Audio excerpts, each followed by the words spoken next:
येषां च समयाग्रहाः तेऽपि न प्राप्नुवन्त्येव परमं पदमात्मनः. काय सांगितलं? येषां म्हणजे ज्यांना, जातिलिंग विकल्पे, जातिलिंग ह्या विकल्पाने समय आग्रह वेदांत इत्यादी दर्शनाचा हट्टाग्रह आहे. ज्यांनी जातीवरून किंवा लिंग म्हणजे जे बाहेरचं वेश धारण केलेलं आहे किंवा स्त्री पुसक वगैरे कुठलंही जे शरीराचं चिन्ह पाहून त्याच्यावरनं वेदांत वगैरे दर्शनाचा हट्टाग्रह आहे, ते सुद्धा कसे आहेत? आत्मनः परमं पदम, आत्म्याचे परमपद मोक्षपद न प्राप्नुवन्ते व प्राप्त करत नाहीतच. म्हणजे ह्या श्लोकात खूप अगदी उच्चांक गाठलाय. ह्याच्या आधीचे 2 श्लोक काय सांगितले होते? जे लिंगाचा आग्रह करतात तेही मोक्षाला जात नाही आणि जे जातीचा आग्रह करतात तेही मोक्षाला जात नाही. आता ह्याच्यात तर काय सांगितलं की जाती लिंग ह्या दोन्हींच्या विकल्पाने काय करतात की जे स्वतःला खूप मोठे समजतात वेदांतवादी वगैरे, परंतु ते सुद्धा मोक्षाला जात नाही. एवढा आग्रह करून मोक्षाला गेले तर फायदा तर आहे ना, पण ते सुद्धा कसे हितच अडकलेले. म्हणजे उलट ह्याच्यातनं सिद्धी काय झाली की जे पाहायला पाहिजे ते पाहिलं नाही, जे नको ते पाहिलं. म्हणजे आत्ताच पाहिलं ना आपण न्यायदीपिकेमध्ये की सर्वज्ञ नाही आम्ही तर असं म्हणतोय आणि कपिल वगैरेंना सुद्धा मान्य नाही, अप्रसिद्ध आहे. आणि तुम्ही जैनांनी कुठनं काढलं ही व्यवस्था आर्यंत भगवान सर्वज्ञ आहेत म्हणून? असं तो शंकागाराने शंका विचारली. मग तेव्हा तिथं हे सर्व सांगितलंय की सर्वज्ञ भगवान प्रत्यक्ष जरी दिसत नसले तरी ते अनुमानाचा विषय आहे. म्हणजे अनुमानाने त्यांची सिद्धी होते. मग ते सांगितलेलं असताना त्याच्यातनं मग व्यवस्था काय केलेली आहे की भगवंतांनी सांगितलेलं आहे तेच खरं शास्त्र आहे आणि तुम्ही अपौरुषेय मानता. म्हणजे काय झालं? हे रागाबाळांनी कोणी पण आता पुरुषांनी लिहिलेलं नाही, मग वेद कुठून आले? वेदाचं ज्ञान कसं झालं? हे कोणीतरी त्याला मग ते खूप मोठं अष्टसहस्रीमध्ये प्रकरण घेतलेलं आहे. काय घेतलं? ते भावनावादी, नियोगवादी, भाट्ट, चार्वाक वगैरे हे सगळे एकत्र येऊन काय विधिवादी, आणि ते सगळे मग म्हणतात त्यांच्याकडनं तशी प्रेरणा मिळाली, मग तशी उत्पत्ती झाली. मग ते काय म्हटलं, स्वर्ग कामः, म्हणजे ज्याला स्वर्गात जाण्याची इच्छा आहे त्याने यज्ञ करावा वगैरे असे अनेक त्याच्यामध्ये मत होत गेली. आणि मग त्याच्यामध्ये ते काय म्हणू लागले? मोक्ष मानू लागले. मग अशा रीतीने त्यांना तर एवढं मानून सुद्धा मोक्ष होत नाही.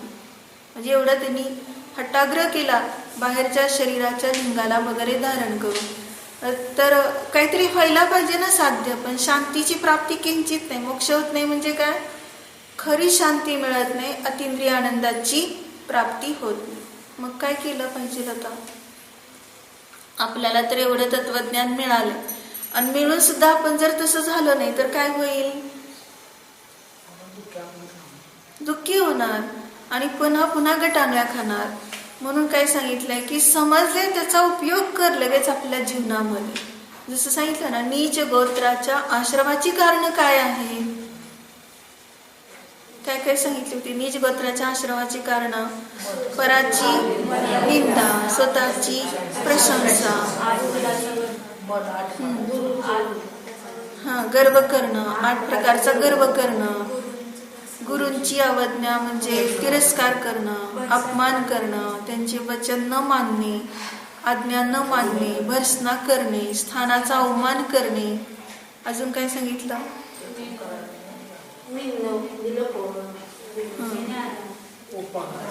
उपहास करणं, धार्मिक लोकांची निंदा करणं. अजून जे आपल्या जीवनात उपहास म्हणजे आता एखादा व्यक्ती असतो की नाही, काहीतरी त्याचं व्यक्तिमत्व एवढं चांगलं नसतं, पण त्याला बघितलं की उगाच आपण काहीतरी हेटाळणी करू लागतो. मग ते उपहास झाला. म्हणजे हास्य करणं, म्हणजे एक प्रकाराने त्याला अपमानित करायचं. मग त्याची दुर्बलता बघून आणखीन जास्त आपल्याला चेव चढतो, कारण तो आता काही प्रतिकार करत नाही, तो काही बोलत नाही किंवा दुसरं काहीच आपल्याला दाखवत नाही. तो म्हणजे जरी आपण किती काही बोललो किंवा कसंही वागवलं तरी ते सगळं खपून घेतो. म्हटलं की त्याचा जास्त उपहास करायचा. म्हणजे अशा रीतीने हे सगळे नीच गोत्राच्या आश्रवाची कारण, म्हणजे एकदा जर आपण असे भाव केले तर स्वतःची हीनता करून घेतो या एवंभूत नयाने आता या समयात आणि पुढे सुद्धा तो दुर्गतीमध्ये जाणार. म्हणून काय आहे की किंचित मात्र आत्मप्रशंसेचे भाव ठेवू नकोस. कीर्ती, त्यात एक शब्द आलाय ना, असत्याचं ख्यापन करणं आणि आपली कीर्ती होण्याचे भाव ठेवणं, असं काहीतरी आहे. त्यात पाहायचं नाही ना, पुस्तकात हे वही चालतंय, मला वाटलं पुस्तक. तर मग कीर्ती काय केलं, आपली कीर्ती व्हावी वगैरे अशा रीतीने भाव ठेवतात. मग त्याचं कारण काय आहे तर अनादी काळापासून शरीराचे इतके त्याने संस्कार केलेले, त्यामुळे शरीराविषयीचं त्याला इतकं आकर्षण आहे, मोह आहे की ते शरीराला काही झालं की लगेच तो काय करतो, शत्रुत्व, म्हणजे ज्याच्या निमित्तात झालं त्याच्याशी शत्रुत्व करतो, आणि शरीराला चांगलं वाटलं की त्याच्या निमित्तात त्याला मित्रत्व करतो. पण दोन्ही सुद्धा आपलं स्वरूप नाही, आपण तर त्याच्यापासून अत्यंत भिन्न आहे. म्हणून आत्मप्रशंसा सगळ्यात वाईट आहे. सर्वात मोठं विष कोणतं असेल तर आत्मप्रशंसा. कारण का तर आपल्याला इतकं असं वाटत असतं, एखादं वस्तू केली किंवा काहीतरी केलं आणि चांगलं झालं तर किती आपल्या अंतरंगामध्ये पडलेलं असतं की जो कोणी येईल त्याने प्रत्येकाने आपली वाहवा करा, अशी अंतरंगामध्ये लपून बसलेले भाव असतात. आणि म्हणून स्पर्धेमध्ये भाग का घ्यायचा नाही. स्पर्धेमध्ये प्रत्येक स्पर्धक आपला नंबर यावा इच्छितो की नंबर येऊ नये अशी इच्छा असते. यावं याचा अर्थच आत्मप्रशंसा नाही. म्हणजे जे पराजयाची कहाणी झाली तिथंच, आणि मग ते कशात गेलं, जे पराजयाची कहाणी म्हणजे कुठलं ध्यान झालं, अपध्यान. अनर्थदंडाचे जे 5 भेद सांगितले त्यातलं अपध्यान नावाचं अर्थध्यानच आहे. हे सारखं विचार येतो ना, आपण तर चांगला पदार्थ केला, आता माझाच नंबर येणार, सगळे खाऊन बघतील, परीक्षक तर म्हणायचं खरे. आत्मप्रशंसा परनिंदा कशी आली लक्षात आलं ना. त्या परीक्षकाने दुसरा नंबर काढला तर आपण त्या परीक्षकाची निंदा करणार, त्याला काही चव करतील, गाढवाला गुळाची चव काय म्हणतो तसं त्याला गाढवच करून टाकलं. परीक्षकाने जर नंबर आपला काढला नाही तर म्हणणार, मी इतका चविष्ट पदार्थ करून सुद्धा त्यांनी माझा नंबर काढला नाही, दुसऱ्याचा काढला. झालं इथंच. नीच गोत्र किती क्षणिक खेळ वाटतो, पण काय बांधलं त्याने, नीच गोत्र बांधलं. म्हणून आपण सतत कुठले विचार केले पाहिजेत, इतके स्वभावाशी जुडले गेले पाहिजेत. एकनिष्ठता आता सांगितले ना, की खरं तर ज्ञान आहे आत्म्याशी एकनिष्ठ, त्यामुळे ते पदार्थाशी एकनिष्ठ राहतच नाही. म्हणून पदार्थाला प्रत्यक्ष केलं म्हणायचं नाही. कशाला प्रत्यक्ष केलं, ज्ञानाला प्रत्यक्ष केलं. आणि तेच कुठल्या गाथेत आलं, समयसारमध्ये. समयसारच्या कोणत्या गाथेत आलं, नानम पच्चखानम 34वी गाथा, ज्ञान प्रत्याख्यान आहे. म्हणजे प्रत्यक्षच कशाला पाहिजे, आता ज्ञानाचं आपल्याला पाहिजे ना. ज्ञानाला प्रत्याख्यानच करून टाकलं. बाहेरच्या वस्तूला सोडत नाही आम्ही, बाहेरच्या वस्तूचा त्याग केला, त्याचं प्रत्याख्यान कुठे झालंय, ज्ञान ज्ञानात राहिलं, म्हणून जे आपल्यात नव्हतं ते राहिलंच नाही, असं ते ज्ञान प्रत्याख्यान. काय लक्षात आलं, ज्ञान प्रत्याख्यान म्हणजे ज्ञानाचा त्याग नाही, ज्ञान ज्ञानात राहिलं. आजपर्यंत ज्ञान परात राहिलं होतं, म्हणजे पराला काय करत होतं, आत्मसात करत होतं. मी आज काय खाल्लं, अमकी अमकी वस्तू खाल्ली, तू कुठं खाल्ली आहेस, आत्मा खाणारा नाही. ज्ञान लगेच काय म्हणतो, मी फक्त जाणलं. म्हणून काय झालं, ज्ञान प्रत्याख्यान झालं. म्हणजे ज्ञानावर आरोप कशाचा आला, प्रत्याख्यानाचा. पण आहे कसं ज्ञान, ज्ञानावर. म्हणजे ज्ञान ज्ञानात राहिलं की आपोआपच बाहेरच्या वस्तूचा विकल्प सुटला. म्हणून ज्ञानाला प्रत्याख्यान असं म्हटलं. तसं ज्ञानाला प्रत्यक्ष म्हणत नाही आपण, तेच सांगायचं इथं. बोलताना व्यवहारात सुद्धा कसं बोलतो, मी डोळ्याने प्रत्यक्ष पाहिले ते दोघं काय बोलत होते. कानाने प्रत्यक्ष ऐकलंय, डोळ्याने प्रत्यक्ष पाहिलंय. काय प्रत्यक्ष केलं तू? त्या दोघांना प्रत्यक्ष केलं नाही, तुझ्या ज्ञानाला प्रत्यक्ष केलं. पण कुठं म्हणतो मी ज्ञानाला प्रत्यक्ष केलं? काय म्हणतो? प्रत्यक्ष पाहिलं म्हणतो. मग तसं इथं म्हणतो मी 8 दिवस अमक्या अमक्या रसाचा त्याग केला होता. म्हणजे प्रत्याख्यान कुठं बोलतो तो? बाहेरच्या वस्तूमध्ये बोलतो. आमकी वस्तू सोडली होती, 1 वर्षापर्यंत आमकी वस्तू घेणार नाही ठरवलं होतं. म्हणजे त्या वस्तूलाच आपण काय म्हणतो? सोडलं म्हणतो. पण वस्तूला सोडलं म्हटलं तर वस्तू वस्तूला सोडते का? वस्तू तर वस्तूमध्ये अचेतन आहे. मग ज्ञानानेच जाणलं की नाही तू हे सगळं, म्हणून ज्ञानच प्रत्याख्यान झालं, वस्तूचं प्रत्याख्यान नाही झालं. म्हणजे ज्ञानात आलं तुला ही परकीय वस्तू आहे, त्याच्यातून मला रस येत नाही, माझा रस चैतन्य रस, म्हणून मी अंशन स्वभावी सहज सुटली. म्हणजे कुठलंही आपण सोडताना अवघड का वाटणार नाही, अंशन स्वभावाचं चिंतन केलं म्हणजे ज्ञानाकडे लक्ष राहिलं, पदार्थाकडे राहिलं नाही, म्हणजे स्वभावाकडे राहिलं थोडक्यात सांगायचं. मग तसं आनंद सुद्धा, आता आनंदाचं कसं घ्यायचं? म्हणतो की इकडं तोंडात लाडू घातला की प्रत्यक्ष मी स्वाद घेतला आणि मला प्रत्यक्ष आनंद झाला म्हणतो. आणि असं कसं म्हणायचं की बाहेरच्या पदार्थाने आनंद येत नाही असं जो म्हणतो, मग त्याला खरं कळलेलं नाही. आनंद कोण आहे? वस्तू आनंद नाही. जसं ज्ञान प्रत्यक्ष आहे, वस्तू प्रत्यक्ष नाही, तसं आनंद स्वरूप कोण आहे? आत्मा आहे. वस्तू आनंद स्वरूप नाही. म्हणून तुला वस्तूतून आनंद आलेला नाही, आनंदातून आनंद आला, म्हणजे तुझ्या आनंद गुणातूनच आनंद आलेला. मग इथं सुद्धा जसं ज्ञानामध्ये आता करेक्ट झालं, तसं आनंदामध्ये सुद्धा करेक्ट लावायचं. म्हणजे कुठेही शोधायला जायचं नाही आनंद बाहेर. म्हणजे त्यावेळेला तुझं लक्ष कुठं होतं? स्वभावाकडे लक्ष राहिलं की आनंद आहे. नाहीतर वस्तू खात असताना सुद्धा दुःखच असते कधी कधी. मग त्यावेळेस वस्तूवर आरोप काय करतो? काय चांगलं झालं नव्हतं, लक्षच नव्हतं ना ह्याचं तिकडं. त्यावेळेस वस्तू तर कालच्या सारखीच होती, काल आवडली होती ना आज आवडली नाही म्हणतो. मग काय चांगलं झालं नाही म्हणजे काय चांगलं झालं नाही? तर त्याचा आनंदामध्ये उपयोग असेल तर चांगलं झालं म्हणतो, आनंदामध्ये उपयोग नसेल तर चांगलं झालं नाही. म्हणजेच काय आहे? किंवा चांगलं झालं नाही म्हणण्यापेक्षा काय म्हणतो, आज तुला कसं वाटलं? पोट भरलं की नाही? चांगलं वाटलं की नाही? पोट भरून जेवलाय तो, पण त्याला काही सांगता येत नाही, कारण त्याचं लक्ष कुठं आहे? कोणतरी काहीतरी वेगळं येतो, काहीतरी घटना घडली त्याच्यात त्याचा उपयोग आहे. त्यामुळे कालच्या सारखीच वस्तू खाल्ली, पण आज त्याला काही त्याच्याविषयी सुख ना दुःख काही संवेदन झालं. म्हणजे त्या वस्तूवरच आरोप करतो, चांगले आणि वाईट. पण वस्तू चांगली पण नाही आणि वाईट पण नाही. मग ती 15व्या गाथेत काय सांगितलं होतं समयसारच्या? अलुब्ध बुद्ध आणि अबुद्ध लुब्ध.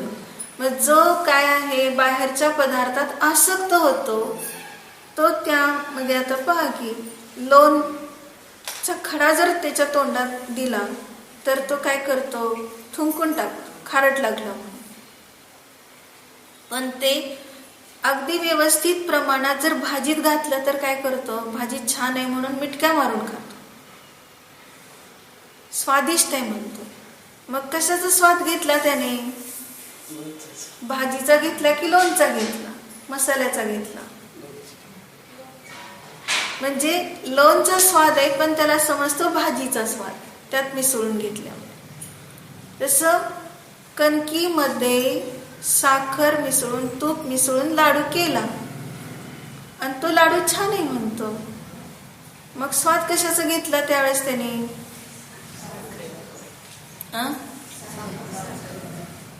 साखर, तूप, वेलदोडे काय असेल त्याचा स्वाद घेतला. नुसती कणिक खायला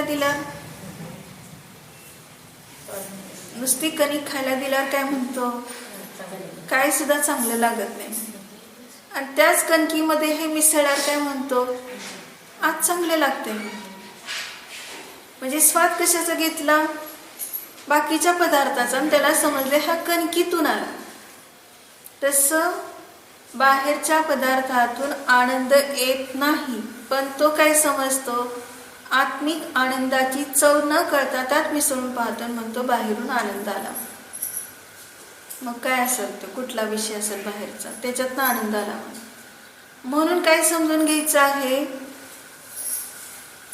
की आत्म्याशी एकनिष्ठ राहिलं तर खावं लागत नाही, प्यावं लागत नाही, कुठल्याही पंचेंद्रियाचे भोग घ्यावे लागत नाही. कोणाशी एकनिष्ठ राहायचंय, आत्म्याशी, आपल्या आनंद गुणाशी, ज्ञान गुणाशी जर एकनिष्ठ राहिलो तर बघा काही सुद्धा आपल्याला गरज नाही बाहेरच्या वस्तूंची. पण तेवढी एकनिष्ठता येत नाही, म्हणून त्याची धाव बाहेर होते आणि सारखे विकल्प करत राहतो.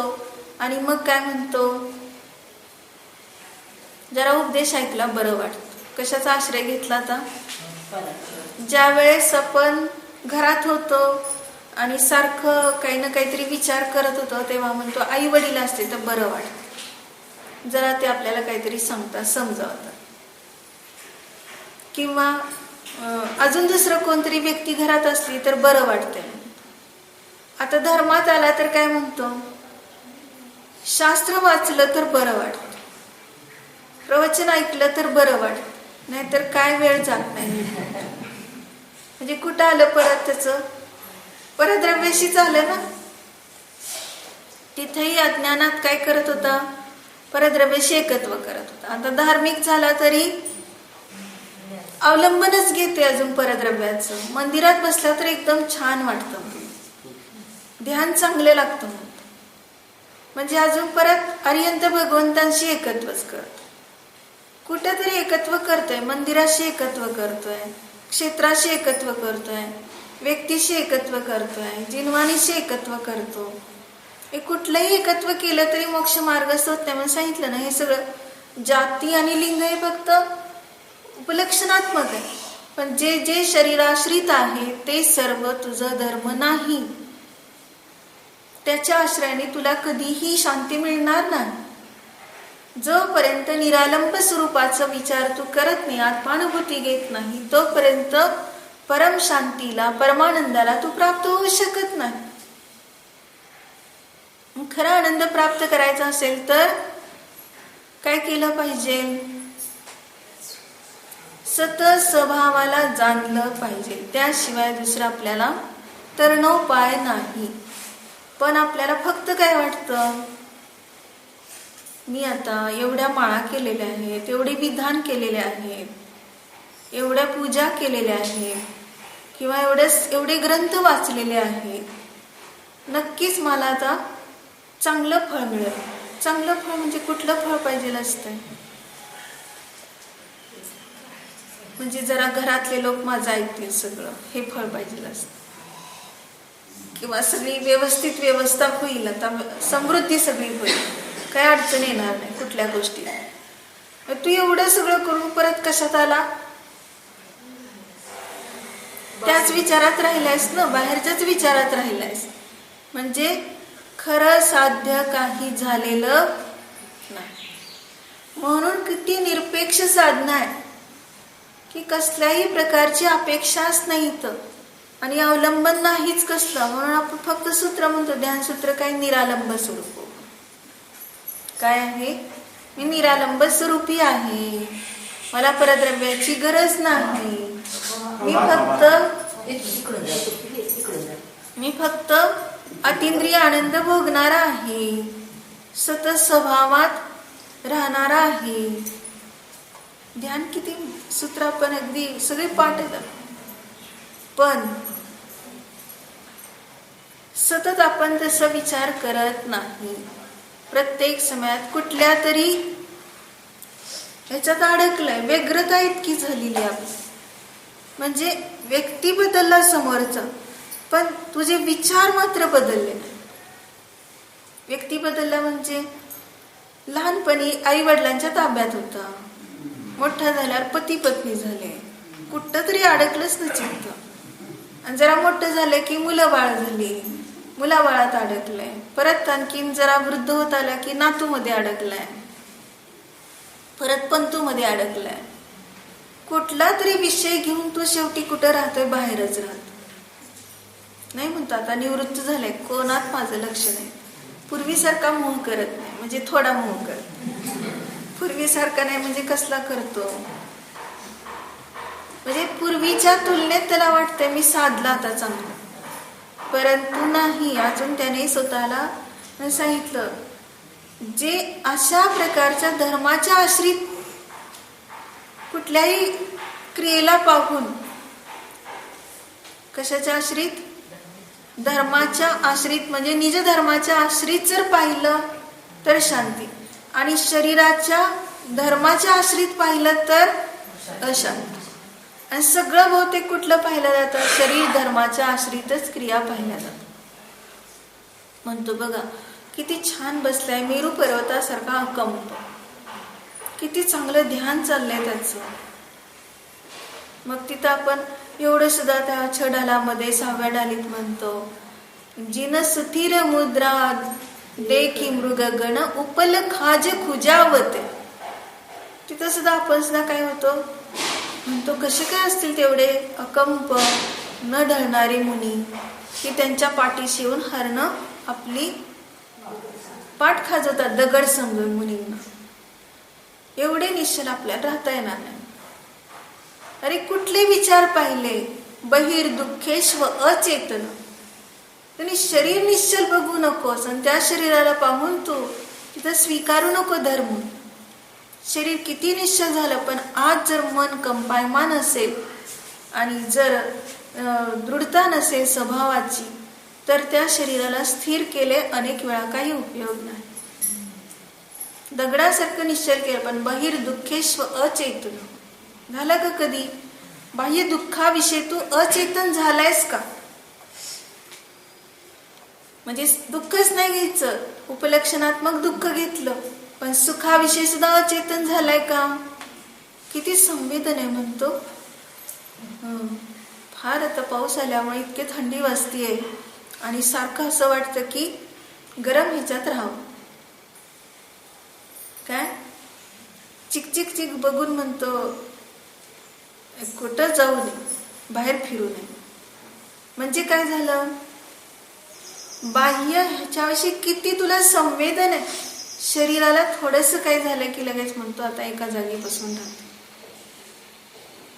आणि शरीराला सुखाची प्राप्ती झाली तर तिथे त्याचं लक्ष म्हणतो आज फार अगदी ऋतूच्या अनुकूल सुंदर भोजन झालं. शरीराने कुठं कुरकुर केली नाही. म्हणजे सुखामध्ये सुद्धा, म्हणजे इंद्रिय सुखामध्ये सुद्धा तू चेतन राहिला, संवेदन केलं, आणि इंद्रिय दुःखामध्ये सुद्धा तू संवेदन केलं, म्हणून तू बाहेर शरीराने किती स्थिर बसला तरी सुद्धा ते तुझं ध्यान नाही. कारण का तर तू भेद विज्ञान करत नाही, आत्मानुभूती घेत, म्हणून हे सर्व व्यर्थ आहे. फक्त एवढा अभ्यास कर, भेदाभ्यासे तू निवृत्ती. काय सांगितलं, स्वबुद्ध्या यावत गृह्यात काय वाक् चेतसां त्रयम् संसारस्तावदेतेषां भेदाभ्यासे तू निवृत्ती. कुठपर्यंत संसार आहे एवढं सूत्र लक्षात ठेव. मन वचन कायेमध्ये आत्मत्व बुद्धी लावली की संसार आहे, आणि ह्यापासून भिन्नत्व केलं, भेदाचा अभ्यास केला की मोक्ष, निवृत्ती झाली. मग तो 8 वर्षाचा आहे की तरुण आहे की वृद्ध आहे हे पाहायचं नाही शरीराकडे. 8 वर्षाच्या मुलाला सुद्धा केवल ज्ञान झालं, भेदाभ्यासे तू निवृत्त. कसं केवल ज्ञान, मन वचन काय त्यांनी उपयोग लावला नाही, आणि आम्ही वृद्ध झालो तरी अजून काया बुडी हो चली तृष्णा हुई जवा. काय म्हटलं? शरीर तर वृद्ध होत चाललंय आणि तृष्णा मात्र जवान म्हणजे तरुण होत जाईल. म्हणजे शरीराच्या धर्मावर अवलंबून आहे का तृष्णा? हे तुझे परिणाम आहे. तृष्णेला ठेवायचं की तृष्णा प्रत्याख्यान करून टाकायचं, तुझे परिणाम. कितव्या वर्षी करायचं, तुझे परिणाम. कुठल्या गतीत करायचं, तुझे परिणाम. आणि कुठल्या अवस्थेत करायचं, हे तुझा तू निर्णय करणार. भगवान सांगतात, वस्तू व्यवस्था सांगितली, काय करायचं निर्णय तू कर. वस्तू व्यवस्था तर अशी आहे, 8व्या वर्षी तुला सम्यक दर्शन होतं, केवळ ज्ञान पण होतं. का घाबरतोयस? मन वचन काय अजून तुला रमावंसं वाटतंय काय? अनादिकाळ गेला, तू काही बालक नाहीयेस. 8 वर्षाचा झाला म्हणजे बालक नाही. म्हणतील लोक तुला, बालक एवढ्या लहानपणी एवढं सगळं जमलं, केवळ ज्ञान झालं. म्हणू देत, ते शब्द आहेत. पण तुला कळते की अनादिकाळचा तू वृद्ध आहेस म्हणून. म्हणजे सनातन आहे, प्रत्येक जीव सनातन आहे, कोण लहान नाही मोठं नाही. बस ही परिणती आत लागली तर काही बाहेर पाहावंच लागत नाही. म्हणजे सहज कसं जुळलं. म्हणून काय आहे की फक्त तू स्वभावाकडे लक्ष दे तर आपोआप हे सर्व होते. अर्क कीर्तीला वाटलं का आदिनाथ भगवान एवढे मोठे आपले आजोबा आणि पहिले तीर्थंकर, आणि त्यांच्या आधी आपण जर साधना करून मोक्षाला गेलो तर लोक काय म्हणतील, त्यांची अशी कीर्ती कमी होईल.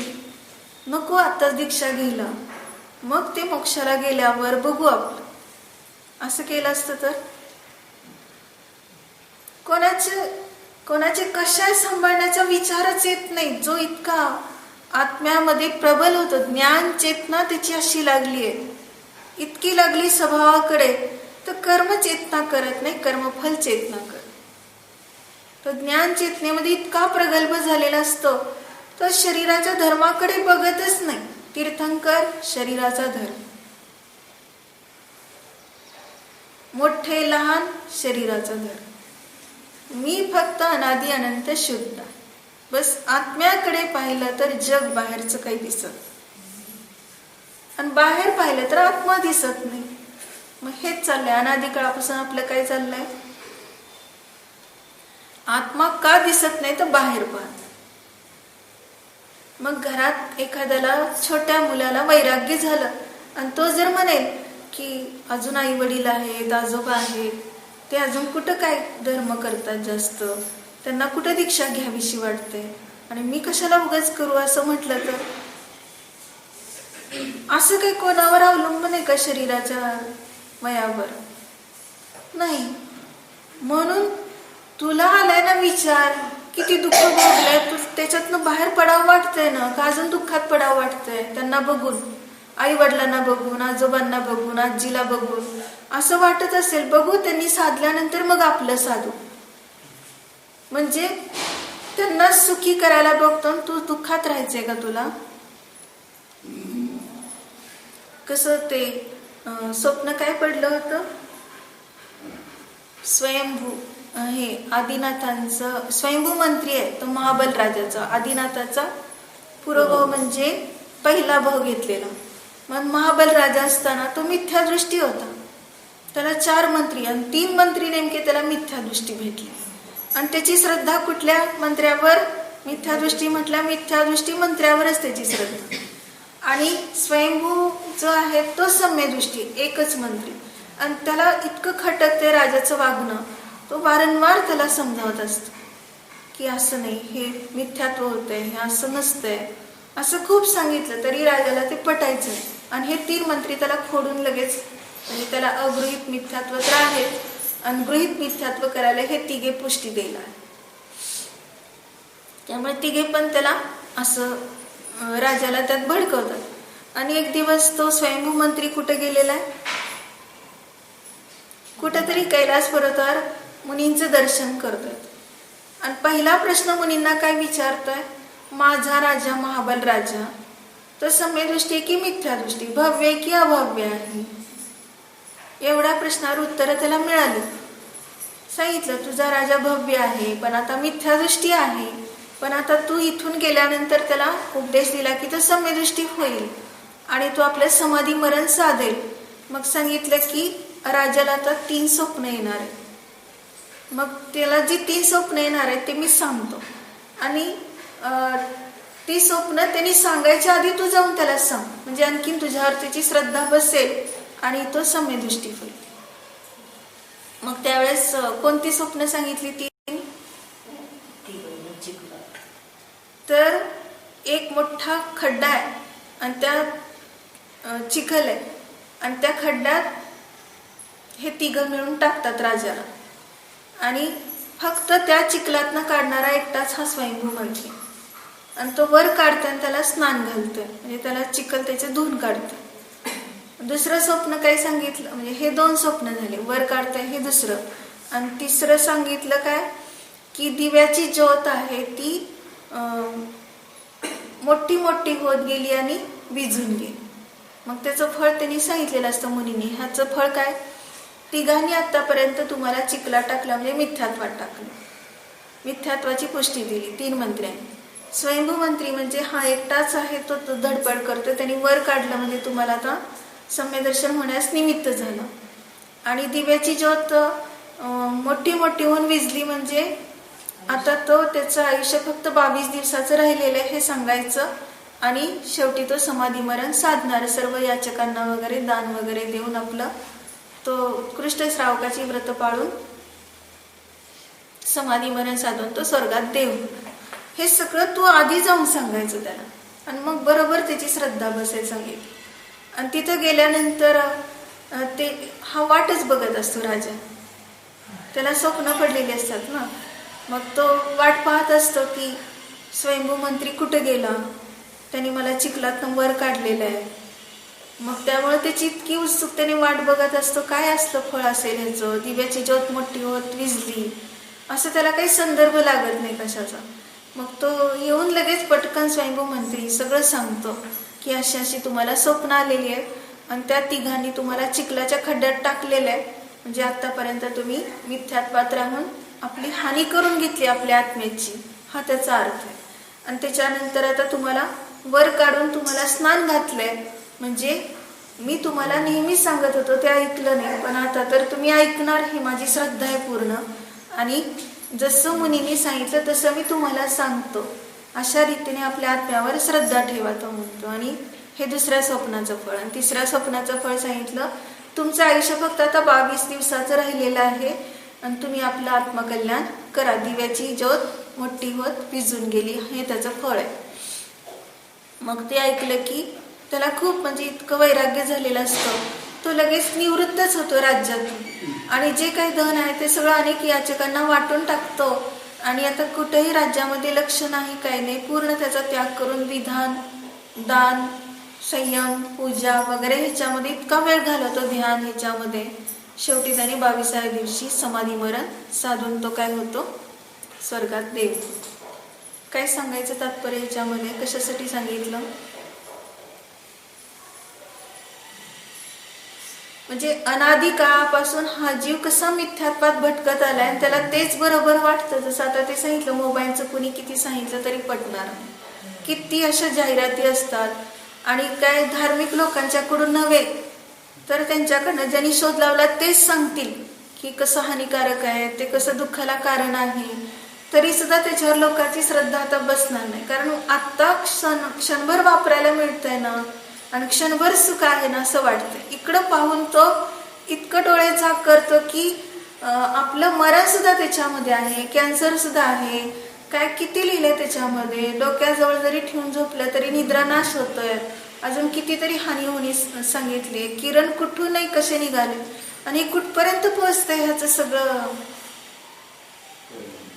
ह्याचे दुष्परिणाम कुठपर्यंत येतात. फक्त जे वापरतात त्यांच्यापर्यंत नाही, न वापरण्यापर्यंत सुद्धा येतात. न वापरण्याच्याकडे सुद्धा कसे येतात, आसपास कुठं टॉवर असलं तर झालं की येता जाता, किंवा इथं सुद्धा बसलं तरी आहेच त्याचे दुष्परिणाम चालूच आहेत. म्हणजे अशा जगात हा जन्म झाला हे मुळातच काय आहे? आपलीच चूक आहे, आपलं पाप आहे. आपण ज्या भोगाच्या दुनियेमध्ये आलो आणि तिथले लोक असे की इतके अज्ञानी, मोही आणि काय सांगितलेलं न ऐकणारे, अशा जगामध्ये आपला जन्म होणं म्हणजे काय आहे? अशा पंचम काळात. आणि परत हे किती मोठं पाप आहे.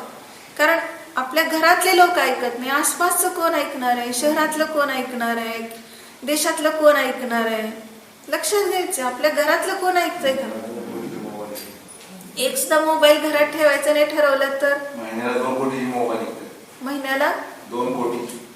किती कोटी? काय कोटी कमीच झालं. सांगितलं काय, तेवढेच निकामी होतात आणि तेवढेच कचऱ्यात जातात. आणि त्याचं किती प्रदूषण वाढत चाललंय. लोकांना त्याचं काय नाही. सोनं चांदी सगळ्यांना आवडतंय, पण सगळं ह्याच्यात चाललंय, सोनं चांदी मोबाईल करण्यामध्ये. आणि त्यामुळे ते सुद्धा इतकं महाग होऊ लागलंय. हे कुठलं साधं आपल्याला शृंगार सुद्धा करता येत नाही. चांगली वस्तू, खनिज वस्तू सुद्धा आपल्याला वापरता येत नाही, की ज्या वाईट वस्तूमध्ये, भोगामध्ये चाललेत त्यांचा वापर. म्हणजे किती मोठं पाप आहे हे, की ज्या चांगल्या ठिकाणी, चांगल्या अवस्थेमध्ये त्याचा उपयोग व्हायला पाहिजे ह्या द्रव्यांचा, ते कुठं द्रव्य चाललेत? अनाठाई, जिथं अनर्थ होणार आहे अशा ठिकाणी चालले. अपघात तर वारंवार चाललेत. एवढं सुद्धा समजूनही आपल्याला परत इतकी इंद्रियांची आशा म्हणजे आणि आसक्ती, म्हणजे कुठं जाणार? नरकातच जाणार की. मग तिथं गेल्यावर कळेल त्याला काय असतं तिथं. पण कळालेलं पण आहेच, अनादी काळापासून केलं नाही काय हे सगळं, पण तरी सुद्धा आपण तसंच पुन्हा पुन्हा वागतो. म्हणजे काय आहे? ही केवढी मोठी दुर्दशा. आणि पंचम काळात जितका धर्म करेल तेवढं उलट तो सुटेल लवकर ह्या पापातून, पण जितकं भोग करेल तितकं तो अडकणार आणि नरकात जाणार. म्हणून आता पंचम काळात आम्हाला प्रत्येक समयात कसं स्वभावाकडे लक्ष देणं आवश्यक. काय करायचं त्या संदेशाला, काय करायचं ते आपल्याला म्हणजे त्या उलट जितके आपण विकल्पच वाढवतो. शरीराश्रित आपला आहे का आत्मधर्म? नाही मिळाली काय एखादी सूचना, नाही मिळालं काय आपल्याला निरोप, तरी चालेल, उलट मी निर्विकल्प राहिलो, इतकी आपली श्रद्धा आणि दृढता पाहिजे. पण आपलं कसं चाललंय की नाही आत्ताच पाहिजे. म्हणजे हा वेग आहे सगळा विभावांचा.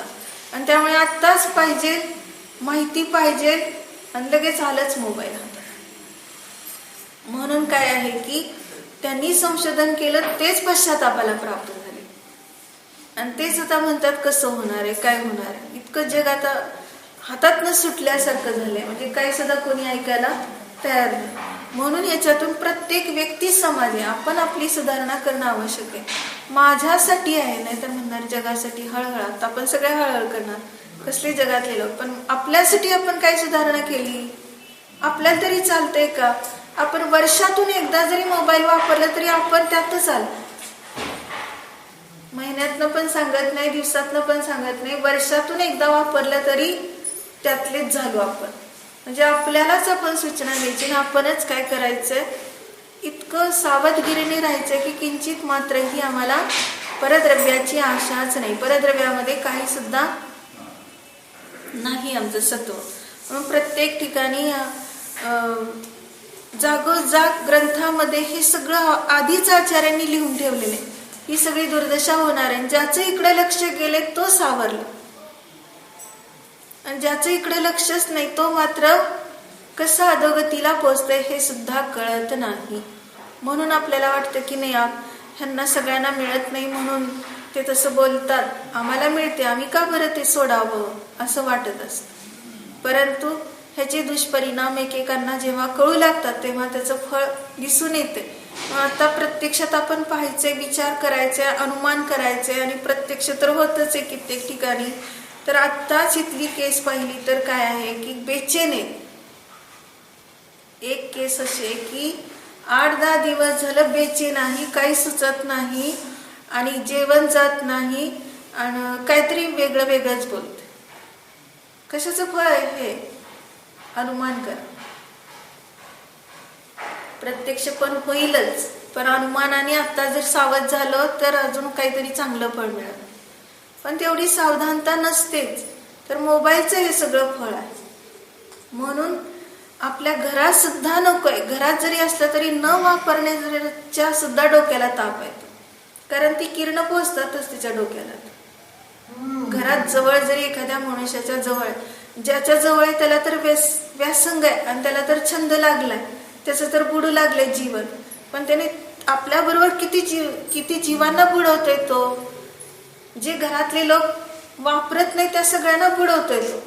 म्हणजे ती सगळी किरणं तिथं पसरतात. म्हणून असं नाही की बंद ठेवल्याने पसरत नाही, पसरतात.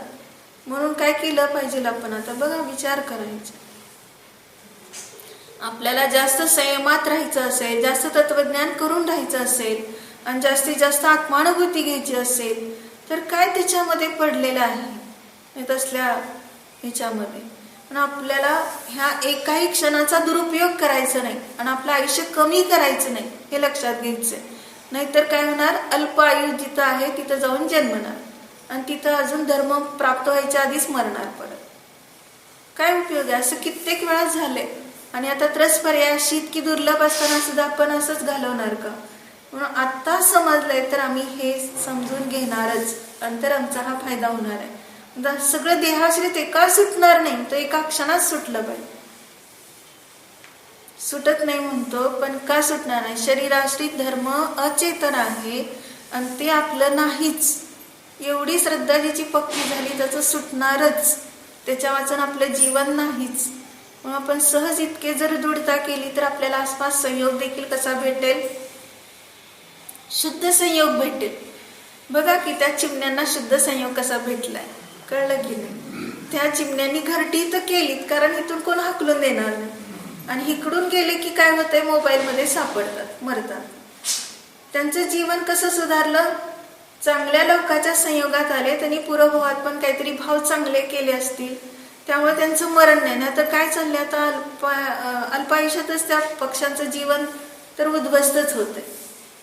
पण ज्यांनी असा आश्रय घेतला त्यांना जीवन मिळतंय. आणि फक्त जीवनच मिळत नाही तर संपर्क, ते संज्ञी पंचेंद्रिय काय पण समजू शकतात की आता भक्त्या चालल्यात, भक्त्या ऐकतात, प्रवचन चाललंय, प्रवचन ऐकतात, कधीतरी त्यांना फायदा होईलच नाही ह्याच्यातनं.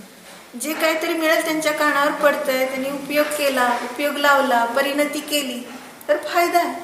फक्त शरीराचे प्राण वाचले नाहीत तर आत्म्याचे पण प्राण वाचण्यास मदत झाली. म्हणून काय आहे की आपण सतत ह्या विचारात राहायचे की आपोआप संयोग मला चांगला भेटू देत, हा विचार नाही करायचा. निमित्ताकडे पाहायचं नाही, लगेच दुर्बलता, निमित्ताकडे पाहिलं. मला फक्त स्वतःमध्ये सुधारणा करायची, उपादान पाहायचं, तर आपोआप काय होणार आहे? शुद्ध संयोग, शुद्ध घर, शुद्ध नगर, सगळं शुद्ध म्हणजे आपला आत्मा शुद्ध आहे म्हटलं की सगळं शुद्ध, संयोग सर्व शुद्ध भेटणार. आणि साधना, आणि त्याचा प्रत्येक समय साधनेसाठी उपयोग करायचा. नाही तर तिला आई वडिलांनी पाठवून शाळेतून चाललंय काय, त्याचा कारभार वेगळा, दुरुपयोग चाललाय. म्हणून हे सगळं विचित्र घटना घडली. एक समयाचा तो विद्यार्थी उपयोग करतोय का चांगला?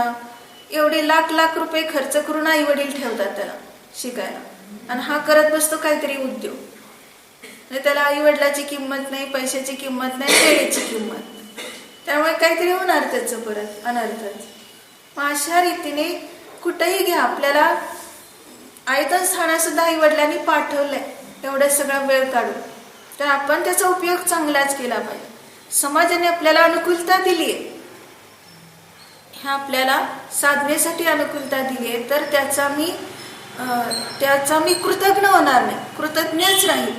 त्या प्रत्येक समाजातल्या व्यक्तीला मी कृतज्ञ राहील. हे आपल्याला विचार आले पाहिजेत की त्यांनी आपल्याला एवढं पोचलंय, तर रत्नत्रयाला पोचलंय, शरीराला पोचलं नाही. मग रत्नत्रयात मी राहतो की विभावात राहतो, साधना करतो की असाधना करतो, ही आपली जबाबदारी. नाहीतर आपलीच फसवणूक, फक्त समाजाची फसवणूक नाही तर स्वतःची आपली फसवणूक होते. म्हणून आपण सतत स्वभावात राहिलो तर ही परिणती सहज शुद्ध.